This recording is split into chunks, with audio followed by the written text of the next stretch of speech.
Hi, everybody. My name is Emanuele Coccia, and I'm the last obstacle between you and your stronger desires, fresh air and a cup of coffee. Stay with what you love and what you desire, because in a way, or houses are exactly about that, to give space to what you love. And that's why I would love to teach you, or to, in a way, make or let you see this floor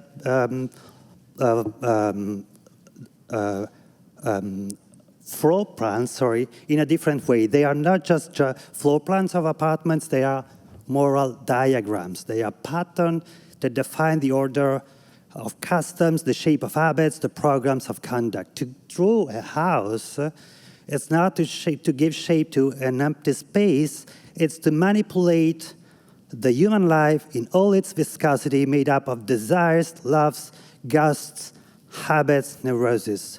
And home, in a way, every house, is a very strange chemical operation that transforms love into space, convert ordinary life, daily life, into a form of a space.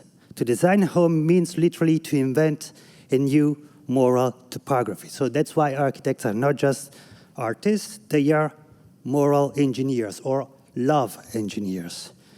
That love and not aesthetic is at the center of our homes is evident for two reasons. First of all, moving.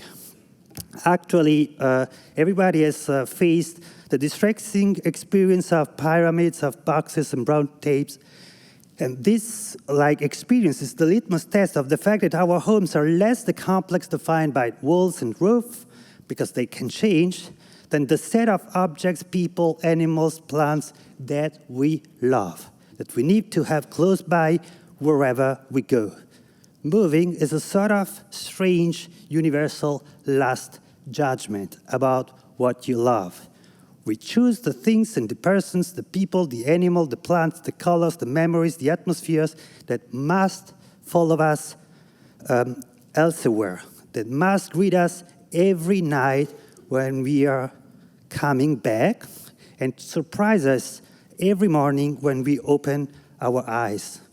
To move is to tell apart the drowned from the saved one and constitute a sort of museum, a sort of personal paradise. Because all what we save, all what we love, embody the condition of possibility of happiness. And a house is a moral machine that transforms a series of goods into our good. And this is not an idle roll call, because in a way it shows us that we have to modify the world in order to inhabit it.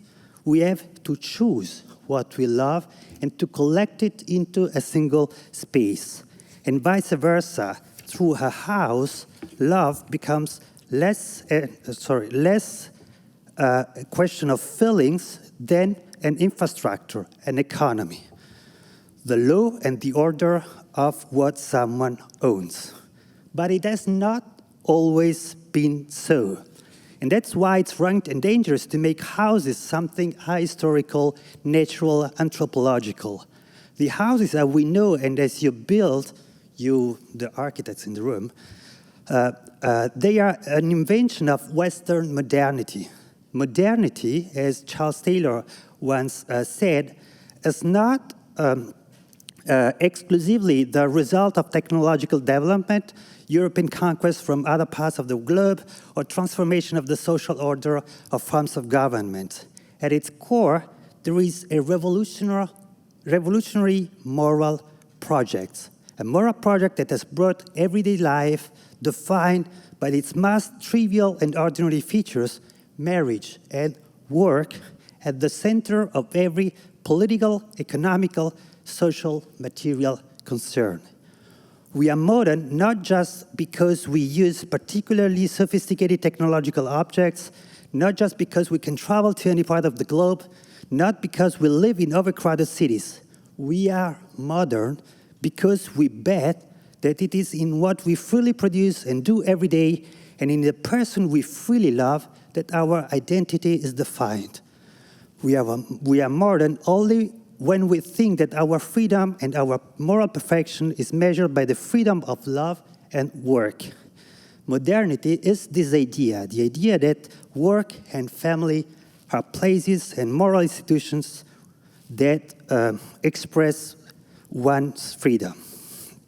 But there is a problem, because homes are also the symptom and the fruit of a betrayal of this modern project, of which architecture is at the same time it's responsible. The rupture between, I'm speaking of the rupture between the erotic and the economic orders and the subordination of the former to the latter.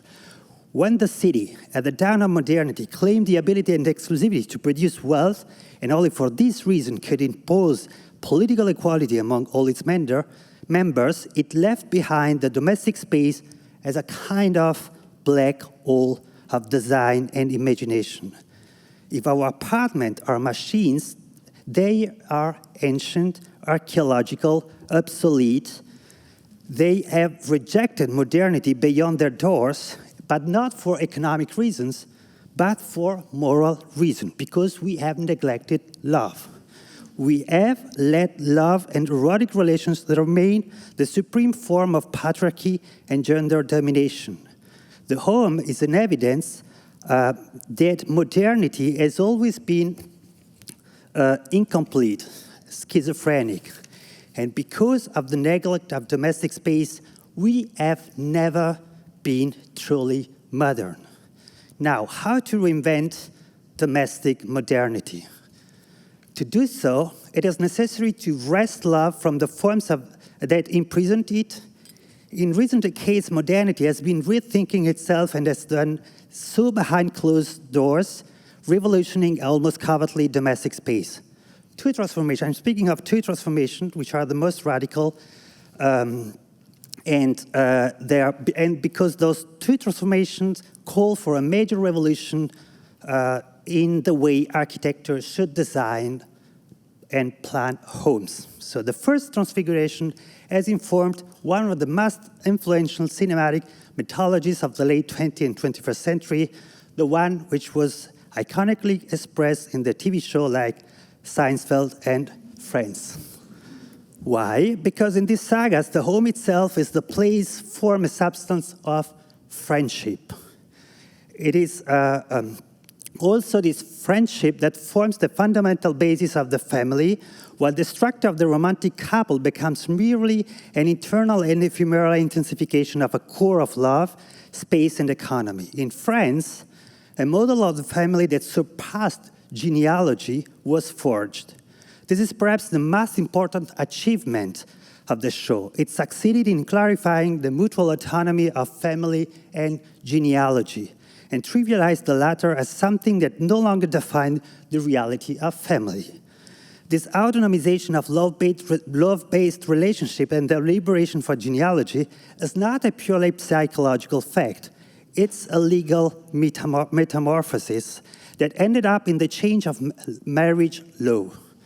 We don't think about that, but this is a revolution in a millennia-old structure that will forever change what anthropology has called the elemental structures of kinship. When through the same-sex marriage, the idea that reproduction is at the center of the family is shaken off, for example, it becomes clear that marriage is no longer limited to two people. You could marry, if you don't have to marry someone in order to have children, you could marry 2, 3, 4, 5, and whatever number of people. And this is not just something abstract. A relatively recent ruling by the City Council of Somerville in Massachusetts has already made a legal acknowledgement of this possibility. Why it's changing a lot? Because in this case, if you're marrying 3 people, your family name no longer acts as a genealogical marker, either in the patrilinear or in the matrilinear sense. Family name will be just invented ephemeral name that communicate only the fact that you are sharing not a genealogical bond with someone, but a project of happiness. So the familial kinship structure here would symbolize this shared project of happiness. And the distinction of, between friendship and sexual love becomes, in this frame, legally entirely secondary. So this is why the new modular of domestic space is actually the smartphone and apps like WeChat or WhatsApp. Our smartphones have become windows and living rooms, door and corridor that allows us to connect with countless persons around the world, bypassing the city and bypassing geography. The smartphone has changed the very idea of family. We no longer live only between partners or with children. The home is now first and foremost a space of exchange and conversation between friends who often live on the other side of the ocean. And this is not just an extension of the domestic space, it's a change of status. Thanks to the mobile phone, our living room have incorporated the town squares of the 20th century.